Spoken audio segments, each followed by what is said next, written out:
সমাজের মধ্যে একটা কথা আছে, কারো উপকার করতে না পারলে আমি কারো ক্ষতি করি না, এমন একটা কথা আছে না?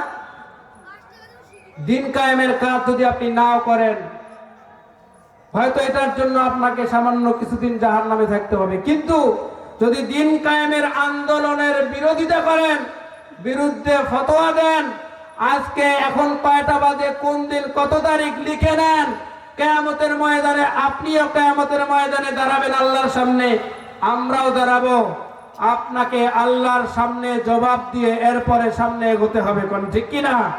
ফতোয়া দেওয়ার সুযোগ নেই, ফতোয়াবাজি করার সময় এখন নয়, এখন সময় এসেছে, সময় এমন একটি সুবর্ণ সময় এসেছে যে সময় দিন কায়েম করা সহজ হবে যদি ইসলামপন্থীরা এক হয়ে যায়।